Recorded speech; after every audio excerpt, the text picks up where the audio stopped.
more mathematical background on constraint optimization. So this would be required for us to understand things like ridge regression, lasso, which are regularized forms of linear regression. And this will also be helpful when we study another popular algorithm called support vector machines. Right, so thus far, all the optimization that we've been doing is unconstrained, right? So we've been trying to optimize some function f of theta without any constraints on theta, right? But today we'll be looking at certain constraints. So in general, the problem is we're trying to find the maximum or minimum of some function. For example, something like x squared plus y squared, subject to some constraints. So we'll be looking at very simple form of constraints for now. For example, a constraint of xy minus 1 equal to 0 or xy equal to 1. Right? So without looking at the, without going through the solution, can someone tell me what would be the maximum or minimum of this function? X squared plus y squared subject to xy equal to 1. 2, minimum would be 2. Why do you say that? We can write y as 1 by x, and then it will be x squared plus 1 by x squared, which will be greater than equal to 2. Okay, but what about, so you said this is the minimum, what about the maximum?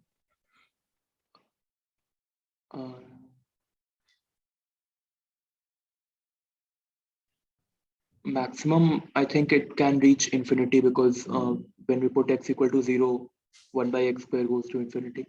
Okay, good, right. So the first thing here was to identify that whether this is a minimization problem or a maximization problem.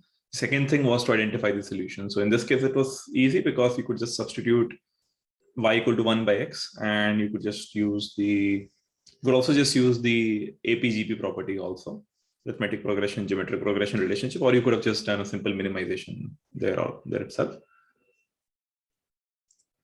Right, so let's try and understand this problem from a coordinate perspective. We'll just draw this. So xy equal to 1 would be a curve like this, right? So the easy way to draw this, and I'm drawing this only in the first quadrant. I'm just plotting a few points. 1, 1, x equal to half, y equal to 2, x equal to 1 by 3, y equal to 3, and so on and so forth. And this is the curve that you'll get, right?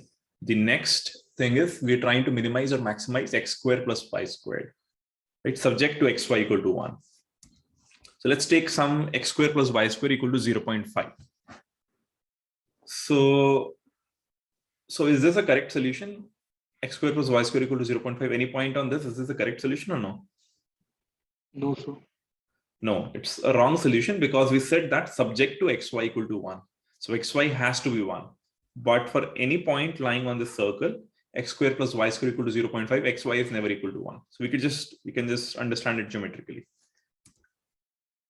Right. So in all these places, we have x squared plus y squared equal to, not here, right? Or we could have taken another circle, x squared plus y squared equal to 2, right? So do any points on this circle satisfy xy equal to 1? Yeah, 2 points around, I think 1.5. Yes, so we have one as, sorry,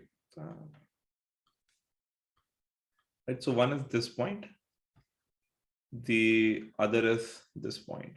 So for both of these points, we can say that x squared plus y squared equal to 2 as well as xy equal to 1, right? But then what we can do is to keep on increasing the size of the circle, right? So we can make bigger and bigger circles. We could have also done some circle like this, x squared plus y squared equal to 25, let's say, right? So here also we'll get 2 points which satisfy xy equal to 1, right? So similarly, you can go till infinity, right? You can go till x equal to infinity or y equal to infinity, and you'll have xy equal to 1 still feasible.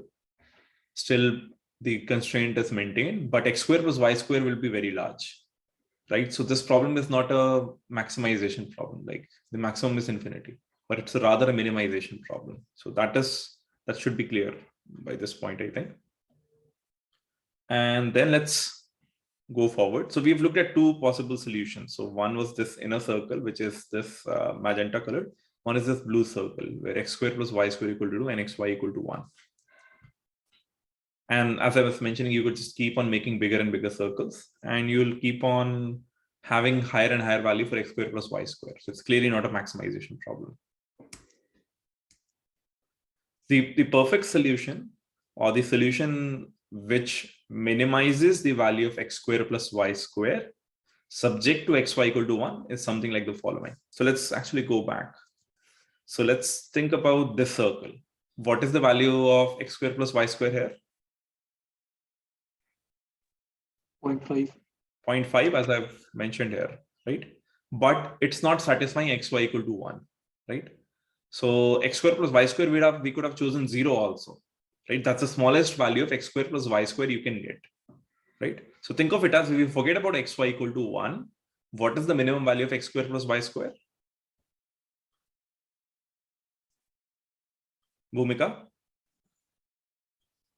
So if you forget about xy equal to 1, and I just ask you, what is the minimum value that x square plus y square can take? What will be the value?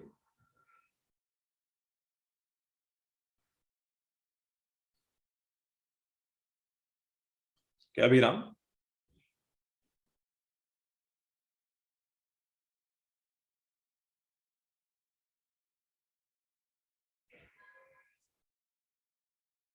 Darshan?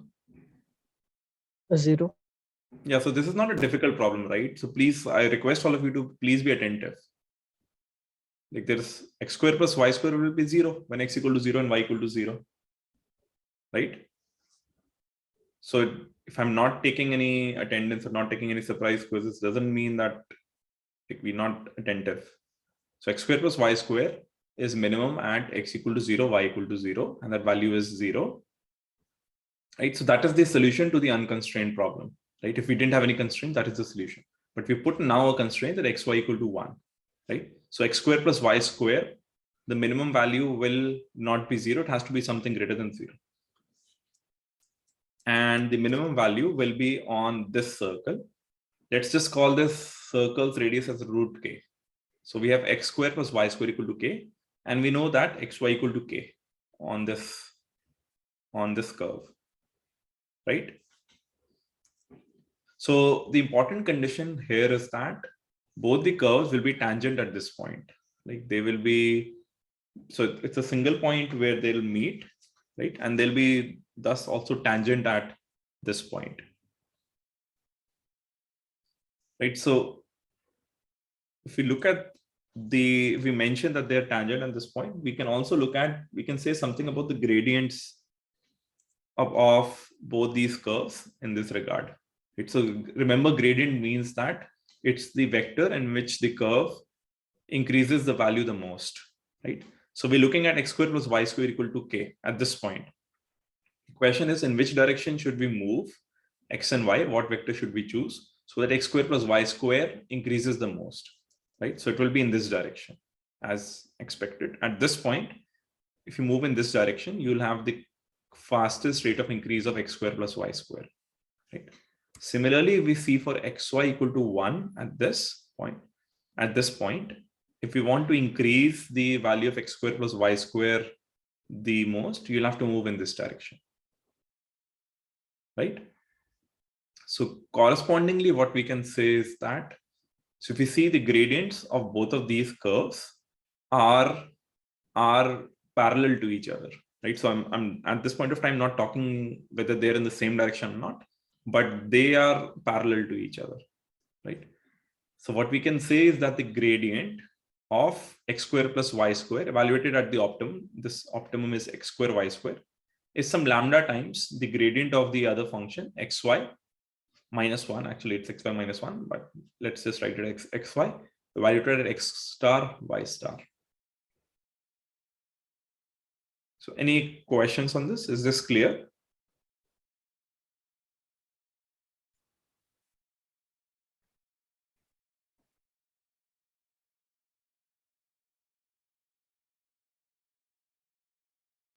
Okay. Yes. So what we've seen is that when we're talking about a constraint optimization problem at the extremum, which is x star y star, we have this condition that the gradient of the function f with respect to xy at evaluated x star y star is some lambda times the gradient of the g, which so our g is the subjective constraints, right? So f is what we're trying to maximize or minimize, and g is what we are trying to subject to, so the constraints. The g function, the gradient of it evaluated at the optimum x star y star, so they are related in this way. The gradients are parallel to each other. They can be opposite also, but so they're just parallel. Yes, does everyone understand this? Do you understand this condition? Okay, so using these conditions, just note this down if you want to note this down. It's fairly a simple thing. The gradient of the function f is lambda times the gradient of the function g evaluated at the optimum, right?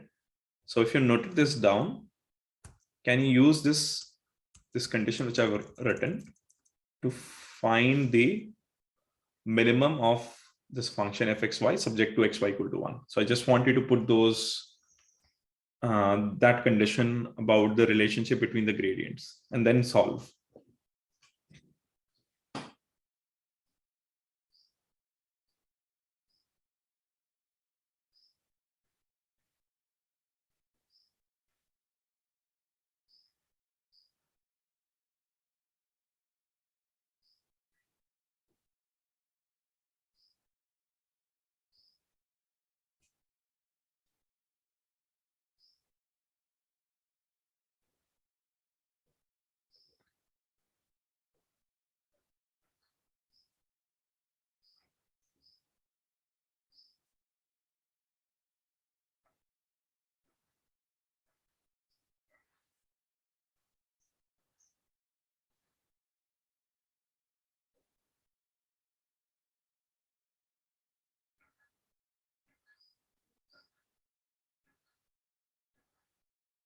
Yes, does anyone have an answer? Sir, x and y is 1 and lambda is 2. Okay.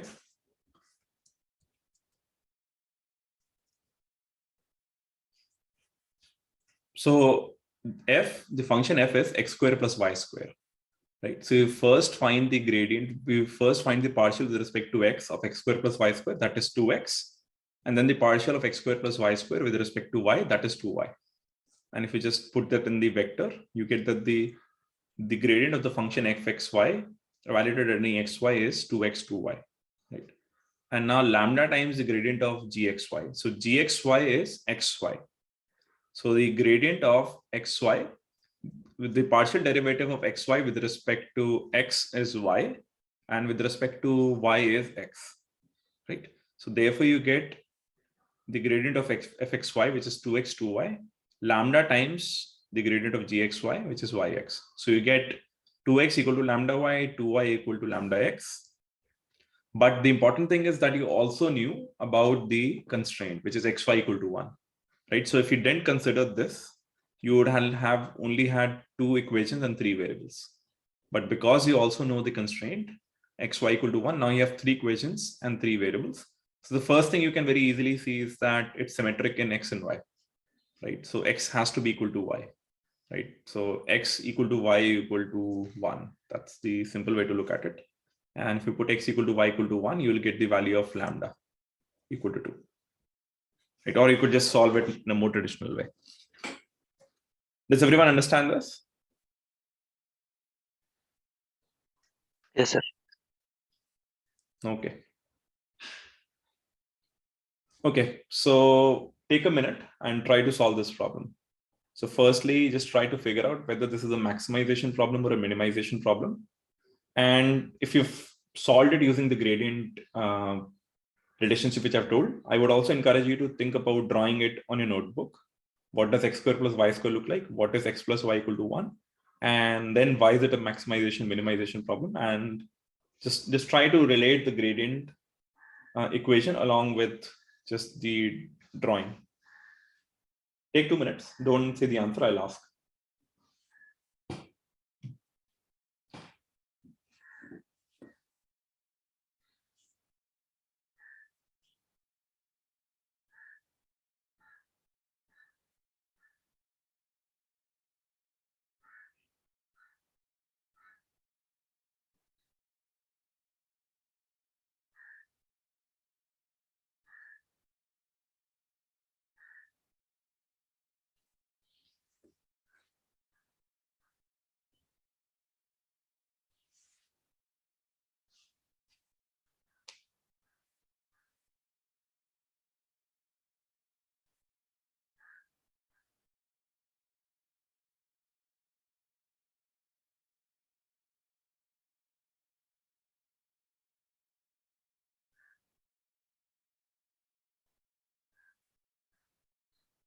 So x would be 1 by 2, y would be 1 by 2, and lambda would be 1. Okay, so let everyone solve and then we'll discuss. Let's take 1 more minute and try to solve this.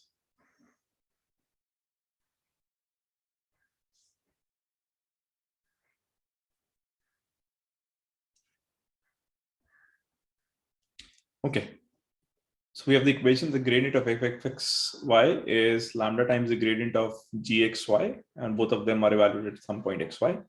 So fxy is x squared plus y squared. The gradient, the partial of this with respect to x is 2x, with the partial of this with respect to y is 2y. Therefore, the gradient is 2x, 2y. And this function is x plus y minus 1 equal to 0. So the partial of this with respect to x is 1. The partial of this with respect to y is 1.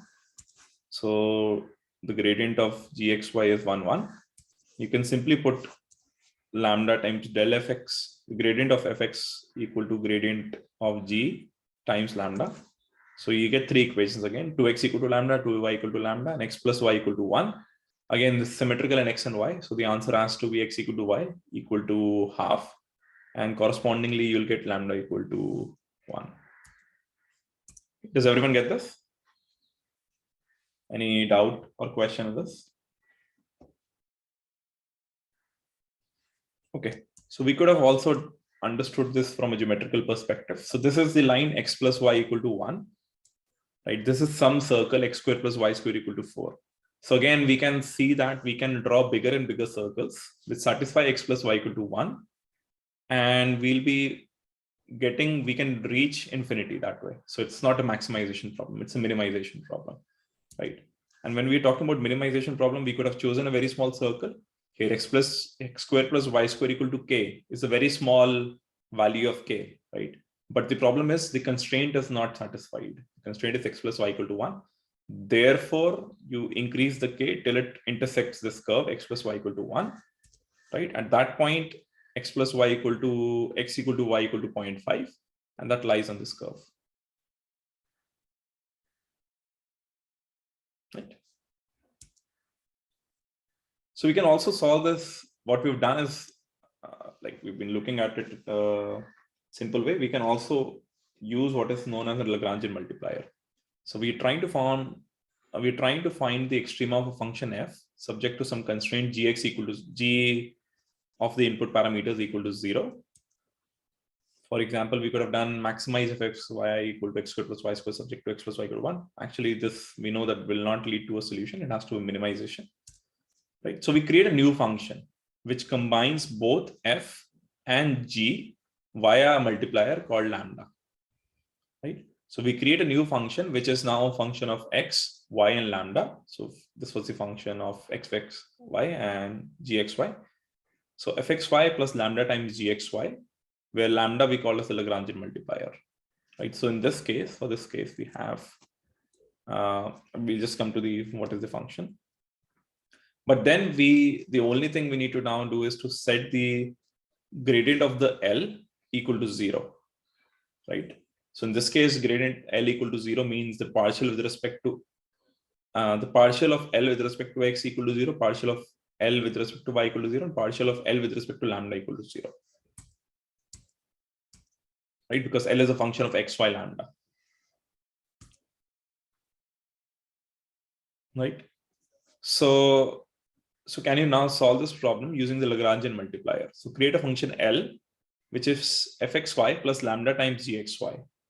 Find the partial with respect to x, set it to 0, partial with respect to y, set it to 0, partial with respect to lambda, set it to 0. And then you'll see why this technique is just a generalization of what we've been doing earlier. Let's try this for 2 minutes. Sir, why exactly we moved to Lagrange? Like for generalization? Sorry? Why exactly we, from previous method to Lagrange we moved to this method? And the same thing, like previously, what we were also doing was we were just setting the gradient. So just solve it and you'll understand. Okay. Why both of these are exactly the same.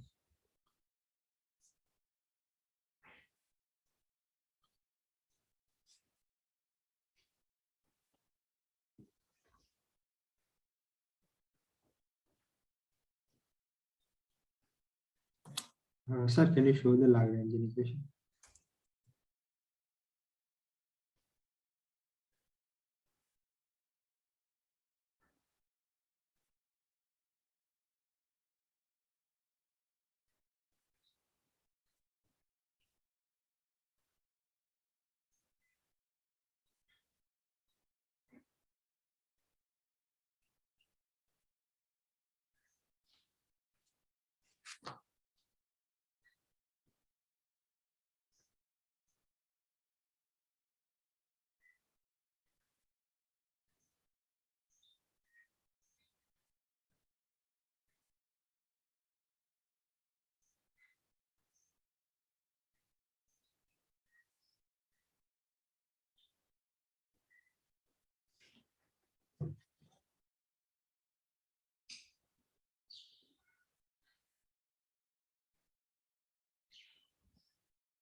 Yes.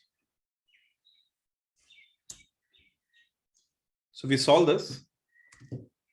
The Lagrangian function is a function of x, y, and lambda, x square y. So fxy plus lambda times gx. So gx equal to 0, gx equal to x square plus y square minus 1. And then you find the partial with respect to x. Right? So partial with respect to y, partial with respect to lambda, set it to 0. The important thing is when you set the partial with respect to lambda, right? So set the partial with respect to lambda equal to 0. This is not a function of lambda. So this becomes 0. You're left with gxy equal to 0. Right? So it's it's just a general form of doing what we'd previously been doing. It will give you the exact same result. Right? But now we just constructed a Lagrangian function. And we'll see that why this becomes even more general when we look at certain other kinds of constraints. Thus far, we're looking at equality constraints. So then we'll also look at inequality constraints. So there, these notion of multipliers becomes even more useful. Right? So we construct fxy equal to x square plus y and gxy equal to x square plus y square equal to 1. We construct the Lagrangian function by multiplying the equality, which is gxy equal to 0 with lambda. Find the partial with respect to x0, partial with respect to y0, partial with respect to lambda, set it to 0. And then again, you have three equations in three variables. Right. So we have xy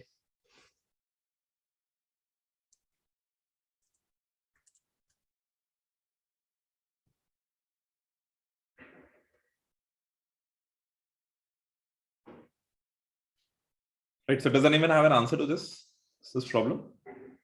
It will require you to work through some cases. You won't get the answer directly. Like you'll have to substitute some things in the other, and then you'll get some answers. And for x not equal to 0, we will get lambda equals plus minus 1 by root 3. For x not equal to 0, if we consider x non-zero, we will get lambda equals 1 by root 3. Okay, and the other answer, or is this the only answer? No, for x, if we consider x equals 0, then we will get y equals 1. And which is the best answer?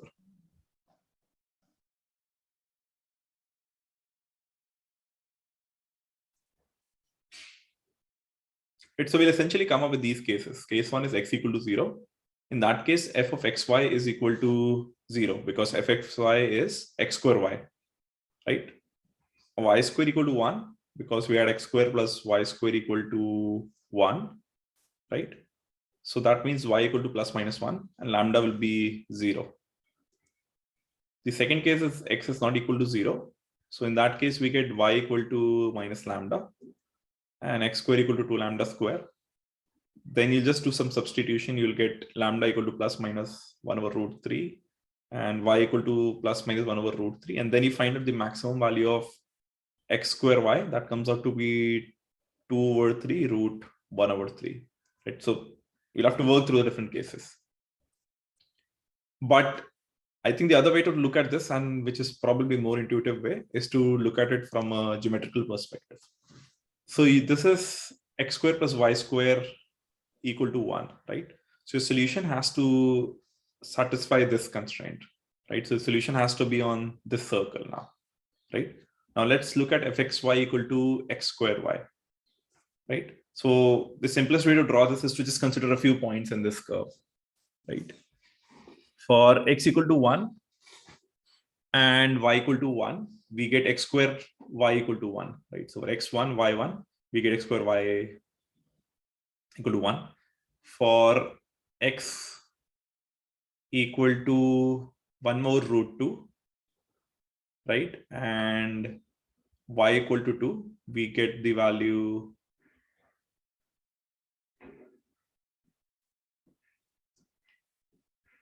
just 1 second. Okay, so what I've done is I've just plotted x square y equal to 1. I plotted this curve, x square y equal to 1.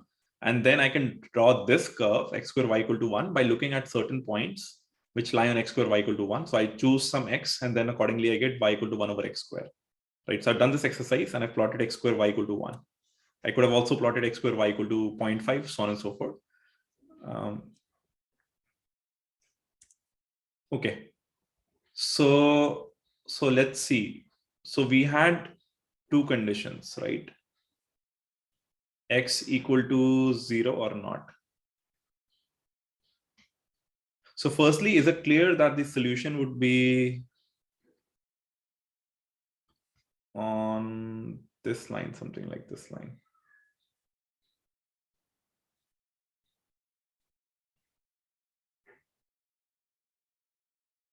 Right? Is this clear that this would be the solution that we're looking at?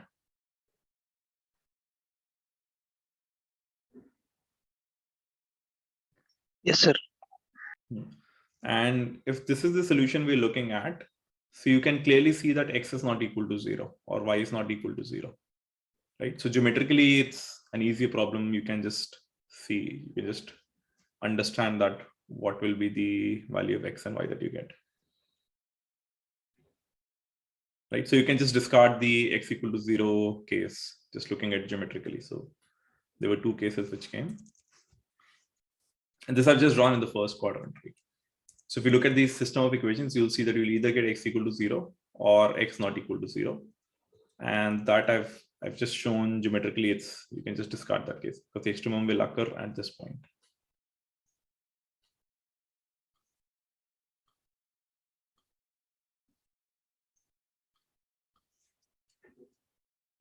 Okay. So we have looked at unconstrained optimization earlier. Now we looked at constrained optimization. A general way to do that is to introduce Lagrangian multipliers. And we can also look at the fact that how we can we can plot these functions in order to get a better geometric sense of certain constraints, right? So we'll be looking at certain conditions called KKT conditions. These are named after the three scientists, right? KKT are the three different scientists. And we'll be looking at now constrained optimizations where we are trying to minimize some function fx. So it's a function of k variables. So x belongs to Rk, where we have m equalities, right? So you have m equations where hix equal to 0, and you have n inequalities. So n inequalities means you have n equations where gjx is less than equal to 0. Previously, we were looking at only the equality constraints, but now we're also looking at inequality constraints, right? So I want all of you to please just note this down. This is important. So essentially, so just the convention, minimize fx subject to hix equal to 0 and gjx less than equal to 0.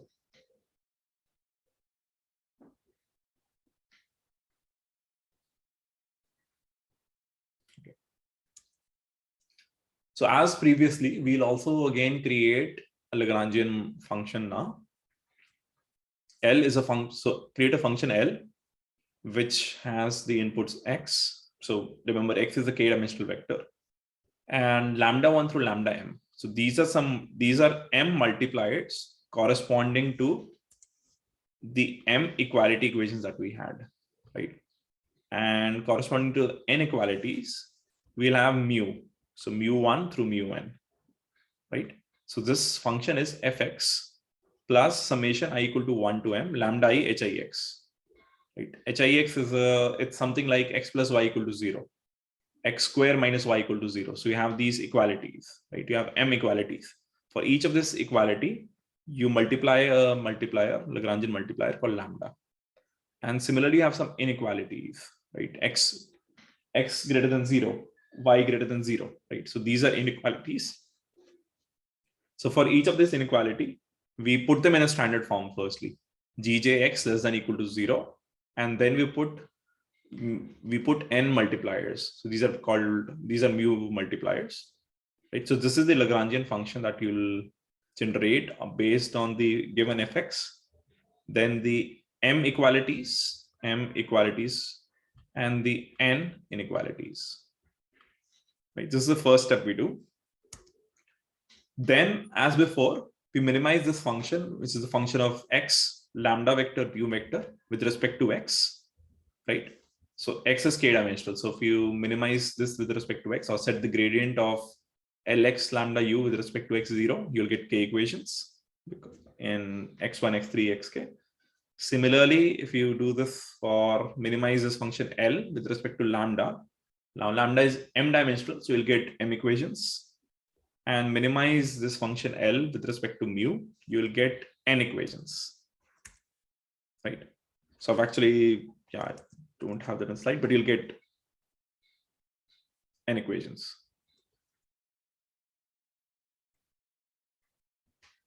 Okay, actually, we don't need that. So just look at these m equalities and n inequalities. Sorry.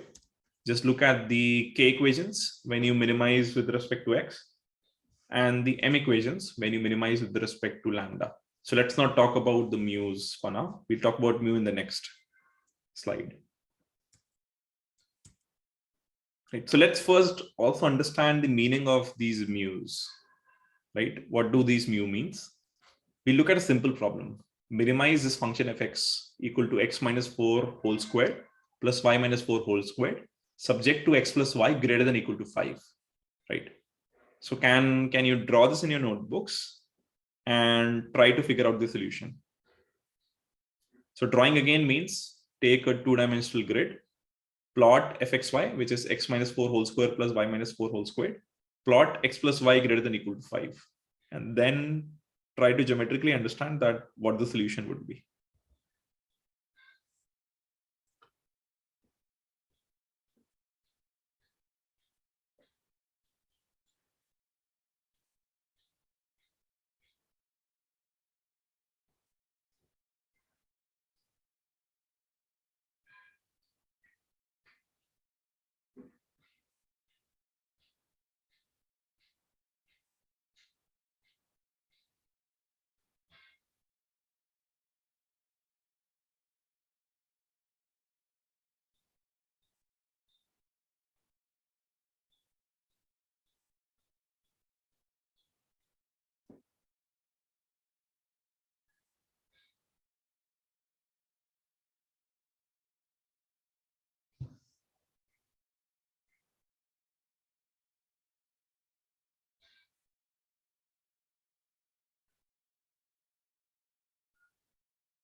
Okay, does anyone have an answer?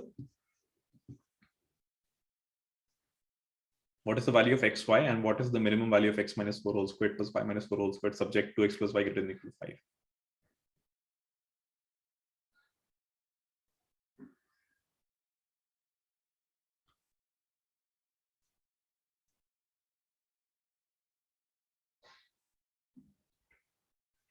Yes, anyone? Yes, sir. The minimum value is 0 at x equal to 4, y equal to 4. Okay. So let's see. So firstly, I want you to be able to bring this down into the standard format, which I just discussed a few minutes back. write fxy and write the inequalities in the form gxy less than equal to 0, right? So this is fxy and this is gxy less than equal to 0. So let's just plot this line x plus y equal to 5, right? So can you tell me the zones where x plus y is greater than equal to 5? Which direction should I go? Should I go and should I go? Just 1 second. Should I go in this direction or should I go in this direction? Or is this the zone where x plus y greater than equal to 5, or is this the zone where x plus y greater than equal to 5?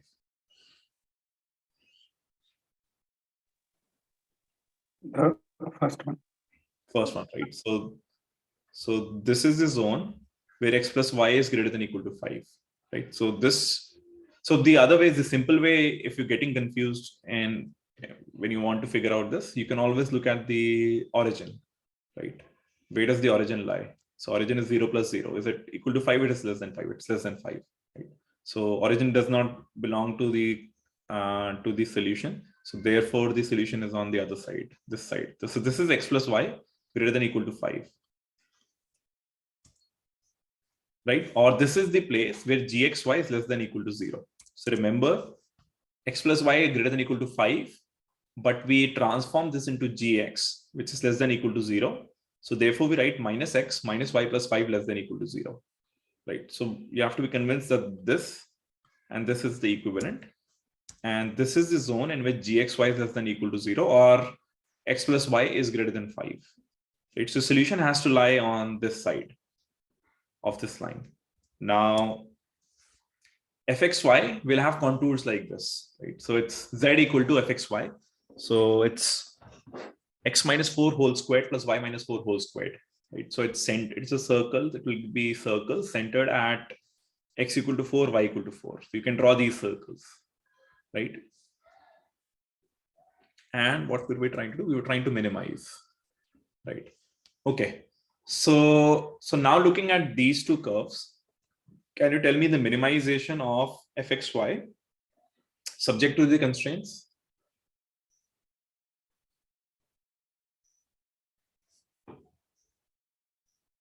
Abhishek, what is the minimum of this function fxy subject to the constraints? Sir, I mean, the constraint is already satisfied in all these points. So minimum is 0 at x at the origin of this circle. So Okay, I mean excellent. at the center. So you made a very important point. The constraint is satisfied is already satisfied, right? Or think about the fact that if you throw away the constraint, if you were just trying to minimize this problem only, right, in the unconstrained setting. So here the unconstrained setting solution is the same as the constrained setting solution, right? So the constraint is not taking an active part in changing the solution, right? So if this constraint did not exist, the solution to this minimization of x minus 4 whole squared plus y minus 4 whole squared would have been x equal to 4, y equal to 4, and the value is 0, right? And now even though this constraint exists, but this constraint is like all the points on this side, and that is not changing our solution, right? So now what we can say is that the constraint is not taking an active part in changing the solution or deciding the solution, right? So this was the unconstrained solution. So what we can here write is that at the optimum, and we already know that gxy is less than equal to 0 at this point, right? So gxy equal to 0 on this line. So on this line, we can say that gxy equal to 0, and all of these points here gxy is less than 0. So actually, if you look at this point, so what is the value of gxy at this point? At x equal to 4, y equal to 4.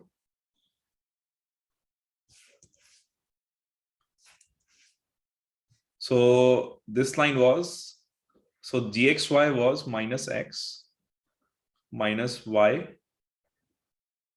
plus 5 less than equal to 0. Right. So that was the constraint. So if we put the value of x equal to 4 and y equal to 4, you get minus 4 minus 8 plus 5 minus 3. Right. So I was just showing that at this point, x star, y star, gxy is less than equal to 0. But since the constraint does not take part, so that is equivalent to saying that the lambda or the mu multiplier for this constraint is equal to 0. Right? So this is important to maintain, that when we're talking about inequalities and the constraint does not take part, so then think of it as the L function is independent of this constraint, right? It's not being changed by this constraint. So therefore we set mu equal to 0, or we just write it in this form, that mu times gxy equal to 0, right? And evaluated at x star y star, which is the optimum. Right? Does everyone understand this? Why mu gx is equal to 0 here?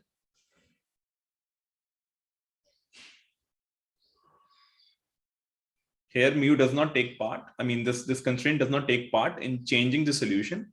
So therefore the unconstrained solution is the same as the constrained solution. That means that when we talk about the Lagrangian function, we can just think about mu being equal to 0.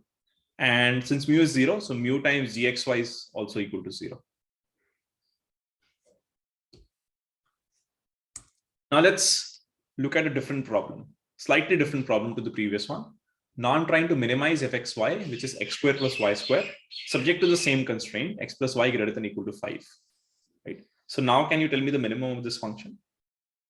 Again, just plot this on the two-dimensional grid and figure out the solution.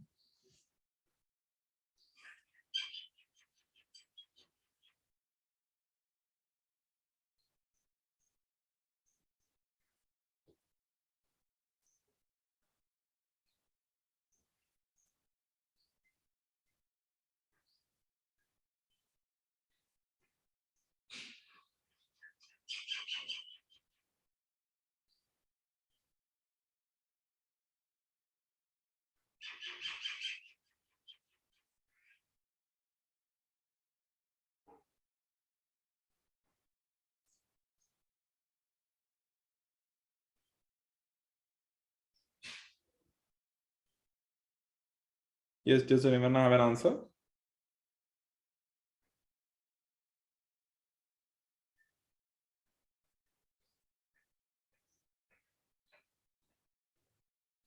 At x equal to 5 by 2, y equal to 5 by 2, the minimum value is 25 by 2.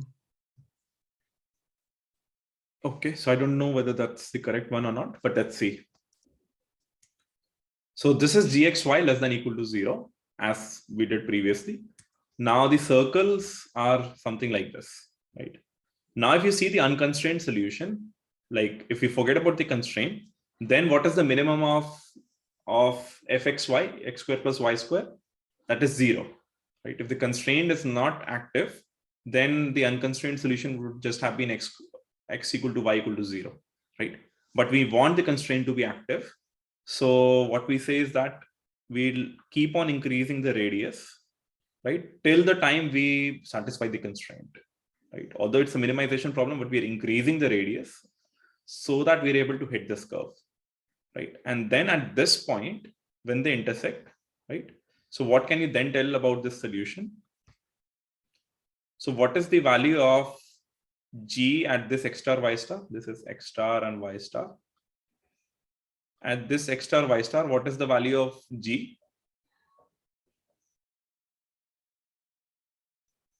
0. 0, right? Because g, this is the line which is gx equal to 0, gxy equal to 0, right? This is the line x plus y equal to 5. So at this point, because the point lies on this line, so it's the gxy is equal to 0 at x star y star, right? So when the constraint is taking part, we see that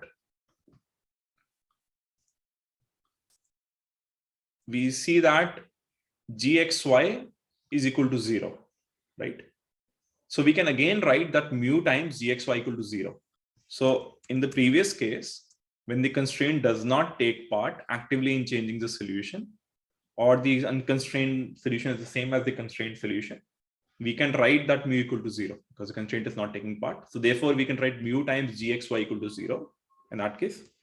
In the case that the constraint is actively taking part in changing the solution lies on gxy equal to 0.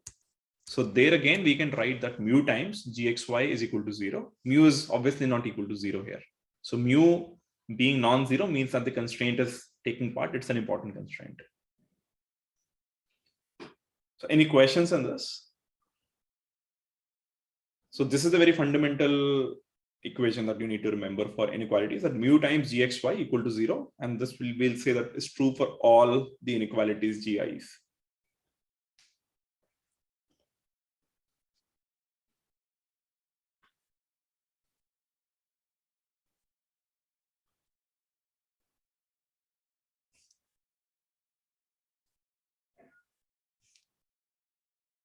Okay, so now we'll also put yet another constraint on the mu's. So I'll say that mu I is greater than or equal to 0 for all I. Right? So does anyone have any thoughts on why this is the case? So again, you may want to think about something like this. This curve. What do you think mu is telling you? Why should it be greater than or equal to 0?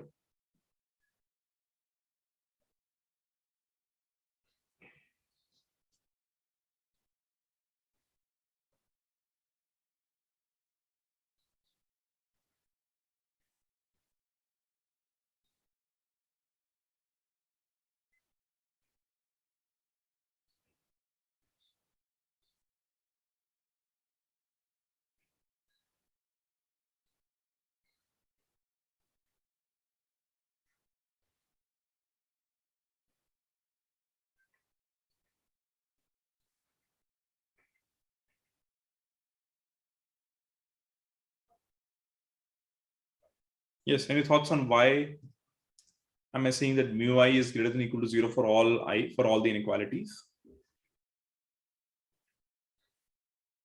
So think about this case itself, right? Here mu is not equal to 0, but we don't know whether mu is plus or negative. It's a positive or a negative quantity, right? So let's firstly be clear that mu is not equal to 0 in this case, right? It's this case. So what is the gradient of f with respect to xy? It's in this direction, right? So the gradient of fxy is in this direction because this is the direction in which the function fxy is increasing the most, right? The gradient of gxy, right? So in which direction is gxy increasing the most? It's in this direction, in the opposite direction, right? Because gxy is becoming lesser and lesser in this direction, right? Because obviously this is gxy less than or equal to 0. So the more you go in this direction, the smaller gxy becomes. So in the opposite direction, gxy will become positive, right? So now we see that their two gradients are in the opposite direction, right? Now we had L function equal to, so the gradient of L with respect to xy equal to 0, right? So let's consider that it's only consisting of this function f and this inequality g. So we can write that the gradient of fxy with respect to xy plus mu times the gradient of gxy with respect to xy equal to 0, right? It's a 0 vector. So therefore mu equal to negative times the gradient of fxy divided by the gradient of gxy, right? So it is a positive quantity, right? Because fxy and gxy, these are gradients, these are in the opposite direction, right? Therefore, negative gets cancelled in that sense. So then mu will turn out to be a positive quantity. So we finally end up with the set of conditions. I'll show the condition once and then I'll go back. So the first condition is called stationarity, the KKT conditions, which just says that you find the partial, or you find the gradient with respect to the input parameters x. Then you get the equality constraints. So you find the gradient with respect to lambda. So lambda multipliers are corresponding to the equalities. You find the partial with respect to that, set it to the gradient with respect to lambda, set it to 0. And the third are the inequality constraints, are also called complementary slackness. So these are mu I gix equal to 0 for all the n inequalities subject to mu I greater than or equal to 0. Right, so this forms the complete KKT conditions. But let me just now go back at this point and check and verify that everyone understands this. That y is mu greater than or equal to 0.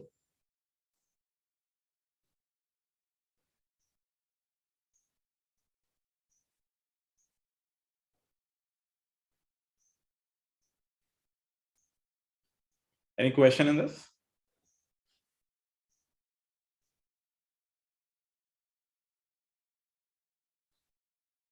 So I'm going the extra mile here, and I'm looking at working through all these examples. Generally, you would be just given these conditions and told to apply, right? But I'm trying to ensure that you get a little more background into what do these mu mean, what do these lambda means, how is this related to just finding the partials, just finding the gradient, setting them as parallel vectors, right? So all these understanding is important. This might seem a little bit boring or a lot of maths, but you'll have to trust me on this. You'll have to go through this exercise if you want to get a better understanding into regularization. Constraint optimization is an important topic. Yes, any questions in this? So just one small thing. Yes. In this diagram, if we had the condition as okay, no, got it. So someone just messaged that, please, if I can repeat it. So consider this blue function. This is f, right? Just look at the gradient of f, evaluated at the optima. So it's in this direction, right? So the gradient of f is in this direction, right? Now look at this function g. This is gx equal to 0. And this is gx, all this region is gxy less than equal to 0, right? So just consider a parallel line, right? So this line is gxy equal to -1. This line is gxy equal to -2. Similarly, this line is gxy equal to 1. This line is gxy equal to 2. This line is gxy equal to 3.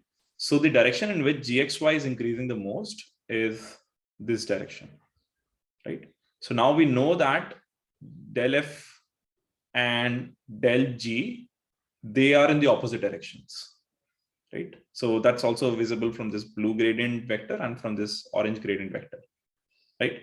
But now when we write this original function L, it's a function of, in this case, it's a function only of fxy. And so it is f times mu, f plus mu times g, right? That is the L that we've written because we are considering only the inequalities for the simple example, no equality constraints.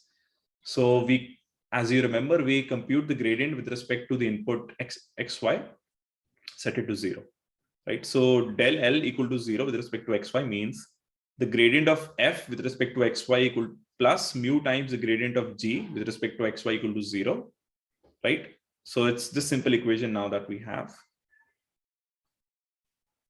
right? We have this equation, right? So consider this as gradient of f plus mu times gradient of g equal to 0. So mu equal to minus the gradient of f divided by the gradient of g. And since the gradient of f and gradient of g are in the opposite direction, you will get that mu equal to positive. So you can actually just, for this trivial example, you can also calculate it. So what is the gradient vector of f? Right? What is the gradient vector of x? Anyone? 2xi cap plus 2yj cap. 2x and 2y. Right? This is the gradient of f. And the gradient of, so, and let's evaluate it at x equal to, what was the solution that we got for this problem? 5/2 and 5/2. 5/2, right? So let's put it at 5/2 and y equal to 5/2. So at 5/2, 5/2, you'll get the gradient of f is 5 and 5, right? So this is the gradient of f. Similarly, the gradient of g now. So g is x plus y minus x minus y plus 5 equal to 0, right? So the gradient of x is minus y. The gradient of y is minus x, right? Now evaluate this at the point 5/2 and x/2. So you get the gradient of g to be minus 5/2 and minus 5/2 again, right? Now you see that the gradient of f is -2 times the gradient of g, right? So if you multiply the gradient of g with -2, you'll get the gradient of f, right? So which means that, so gradient of f times gradient of g, if you do, you'll get -2, and that multiplied with -2, you get mu equal to 2. Mu is positive. Right? So this will always be the case, that mu i's will always be greater than or equal to 0. Mu I equal to 0 means that constraint does not take part in the optimization. Yes. Any doubts on this?